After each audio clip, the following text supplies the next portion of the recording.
వచ్చిన వాళ్ళు కాకుండా మీకింత ముందు అడవి పక్కలో ఉన్నటువంటి గ్రామాల్లో ఫారెస్ట్ ప్రొటెక్షన్ కమిటీలు అని వేసేవాళ్ళు. ఉదాహరణకి కొల్లాపూర్ దగ్గర అడవి ఉంది.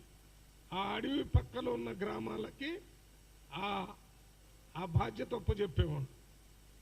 ఆ అడవిని పరిరక్షించాల్సిన బాధ్యత దాని పక్కన ఉన్నటువంటి గ్రామంలో ఉన్న ప్రజలకి ఒక కమిటీని వేసి పరిరక్షించాలని చెప్పినట్టుగా ఇప్పుడు ఏ లేకునైతే మనం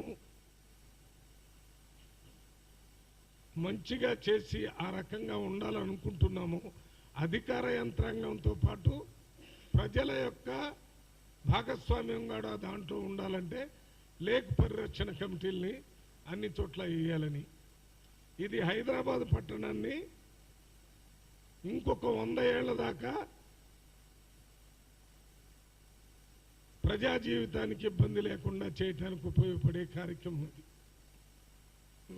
హైదరాబాద్లో ఏ రకంగా అయితే లేక్ పరిరక్షణ కమిటీ హైడ్రా ద్వారా చేస్తున్నారో అదే రకంగా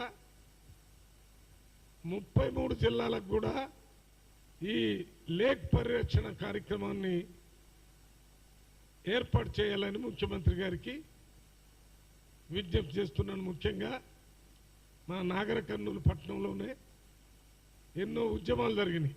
అక్కడ ఉన్నటువంటి స్కూలన్నింటినీ FTLలోనే పర్మనెంట్ బిల్డింగ్స్ కట్టి ఆనాడు అధికారంలో ఉన్న ఎమ్మెల్యేలు అధికారులు దుర్వినియోగం చేశారు. కాబట్టి వాటన్నిటిని గుర్తించి వాటిని కూడా తొలగించే కార్యక్రమం చేయాలని, ఒక నాగర్ కర్నూలులోనే కాదు, ఉదాహరణకి నాగర్ కర్నూలు పార్లమెంట్లో 4 జిల్లాలు ఉన్నాయి.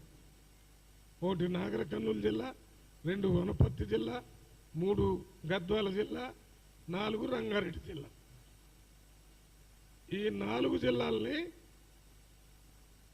ఉన్నటువంటి ఈ చెరువులన్నింటినీ ప్రొటెక్ట్ చేసి వాటన్నిటికీ కమిటీలు వేసి వాటిని శాశ్వతంగా పరిరక్షించే కార్యక్రమాన్ని చేయాలని కూడా ముఖ్యమంత్రి రేవంత్ రెడ్డి గారికి విజ్ఞప్తి చేస్తున్నాం. రెండోది. మూడోది, ఈ లేక్ ప్రొటెక్షన్ కమిటీలో ఉన్న హైడ్రాకు సంబంధించిన రంగనాథ్ గారు మాట్లాడుతూ కొన్ని మంచి మాటలు చెప్పాడు. పేదవాళ్ళని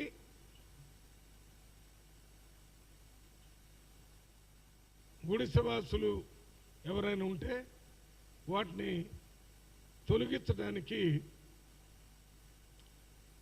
కొంత టైం ఇచ్చి బాధ్యతాయుతంగా చేస్తాము, అక్కడ వాటిని ఇష్టం వచ్చినట్టు చేయమని చెప్పారు.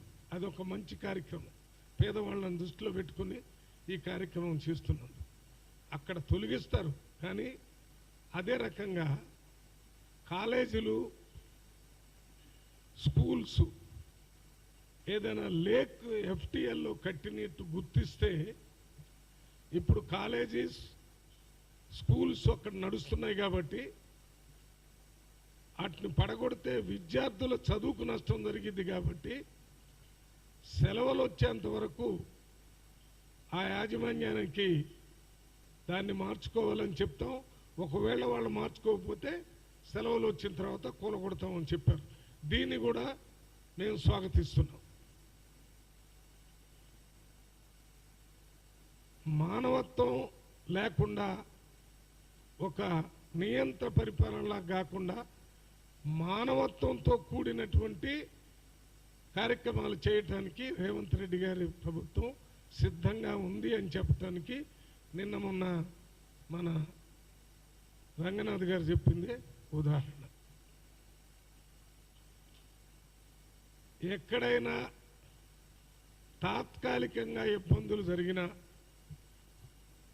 శాశ్వతంగా ప్రజలకి పెద్ద ఎత్తున ఉపయోగపడుతున్నాయి. కాబట్టి ఏ రకంగా అయితే ఇరిగేషన్ ప్రాజెక్టు కట్టేటప్పుడు స్థానికంగా ఉండేటటువంటి చిన్న సన్నకారు రైతులకి ఇబ్బంది కలిగినా లక్షల ఎకరాల భూముల్లో ఇరిగేషన్ ఫెసిలిటీస్ మంచినీళ్ళ అవకాశం కలుగుతుంది. కాబట్టి ఆ ప్రాజెక్టుని ఏ రకంగా తీసుకొని ప్రభుత్వం ముందుకు పోతుందో ఈ లేక్ ప్రొటెక్షన్ వల్ల తాత్కాలికంగా కొంతమందికి నష్టం జరగవచ్చు, తప్పదది.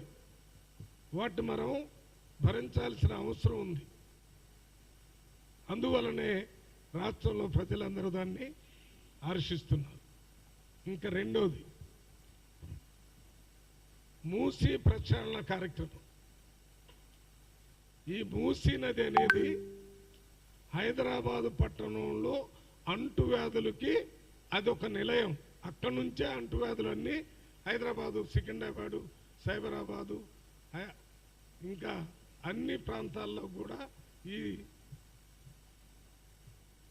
మూసీ నది నుంచే దోమలు, మూసీ నది నుంచే అంటువ్యాధులు, మూసీ నది నుంచే అన్ని రకాల అంటువ్యాధులు వ్యాపిస్తున్నాయి. కాబట్టి దాని పర్మనెంట్ సొల్యూషన్ తీసుకోవటానికి దాదాపు 12,000 కట్టడాలను గుర్తించారు. వాటిని రిప్లేస్ చేయాలని కూడా పేపర్లో ఇచ్చారు. ఇది కూడా మానవతా దృక్పథంతో పర్మనెంట్ కట్టడాలకి కంపెన్సేషన్ ఇవ్వటం, పేదవాళ్ళని రిప్లేస్ చేస్తే వాళ్ళకి